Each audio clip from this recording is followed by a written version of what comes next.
Zebra 3, Zebra 3. Alerte Action Joe. Alerte Action Joe.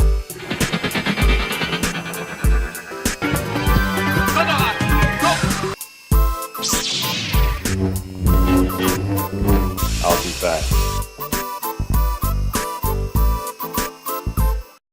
Voilà, ok, bien écoute, on est parti, tu es parti, nous sommes partis, voilà. On va lancer une séquence, comme d'habitude, concernant donc de fabuleux jouets anciens. Alors, fabuleux jouets anciens, de nouveau, vous vous rappelez peut-être de moi, en tout cas j'espère que vous me regardez, parce que sinon, les séquences vont disparaître, donc vraiment un maximum de likes, en tout cas sur Facebook. Et aujourd'hui, je vais vous parler donc de knock-off. Alors, qu'est-ce que les knock-off? Les knock-off, en fait, sont des jouets bon marché qui reproduisent des gammes qui étaient beaucoup plus chères à l'époque. Donc voilà. Aujourd'hui, là je fais une petite parenthèse, aujourd'hui nous allons donc présenter cette séquence dans le magnifique cadre de l'ancien palais de justice de la ville d'Arlon, qui est un très très beau bâtiment, comme vous pouvez le voir, qui a été rénové et mis en valeur, et où se tient actuellement, je dis actuellement, début 2019, il faut voir quand vous verrez la séquence. Donc début 2019, une superbe exposition concernant Toulouse-Lautrec. Donc je vous invite à venir la visiter si vous en avez la possibilité. Voilà. Maintenant, on va rentrer dans le vif du sujet et nous allons donc présenter nos sympathiques jouets qui sont présents ici. Donc sympathiques jouets qui font partie de la gamme Steve l'aventurier. Alors comme le nom l'indique, évidemment le personnage principal que l'on peut trouver ici s'appelle Steve. Le même personnage que l'on va trouver plus loin, ici, toujours le même Steve.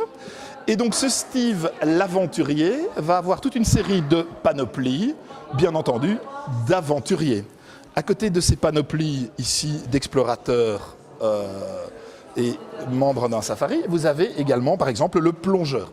Alors, de manière à pouvoir développer la gamme, le fabricant est allé un peu plus loin que juste Steve l'aventurier. On est parti sur le concept également d'un Indien. Alors, pour l'Indien, je n'ai malheureusement pas de blister.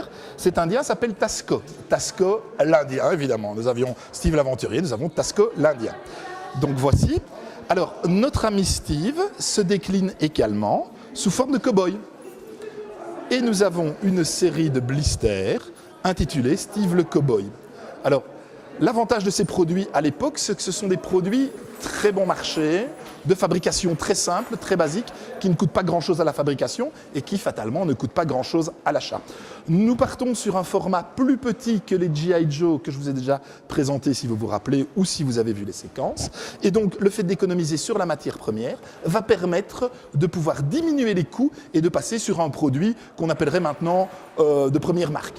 Donc voilà.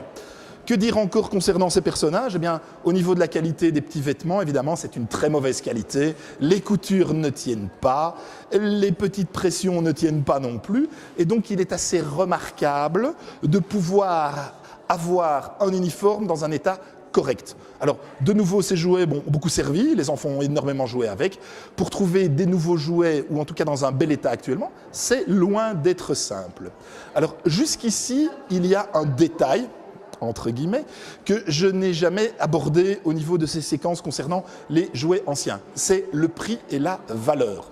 Alors évidemment, tout ce genre de choses a une valeur, a un prix. On peut les trouver sur Internet, on peut les trouver dans des bourses de collectionneurs, on peut les trouver également dans les brocantes. Donc les possibilités de pouvoir les trouver sont très très importantes. Alors, quelle est la valeur actuellement d'un blister comme celui-ci? Eh bien, aujourd'hui, on va donner des chiffres. Donc toujours, février 2019, excusez-moi.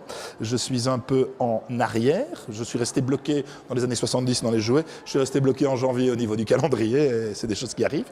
Et donc, ce genre de choses vaut entre 10 et 15 €. Une figurine nue ou plus ou moins habillée avec un uniforme incomplet comptait également le même prix. Voilà, je pense que pour Steve l'aventurier et ses amis Tasco, Steve le cowboy, on arrive pratiquement à la fin. Encore une petite variété qui existe, c'est Steve le pirate. Donc le même personnage que le cowboy ou que le militaire, mais qui va présenter une barbe et qui sont beaucoup plus difficiles à trouver. Voilà, je pense que pour aujourd'hui, on a fait le tour du sujet et je vous propose de se retrouver par la suite pour un autre sujet. Voilà.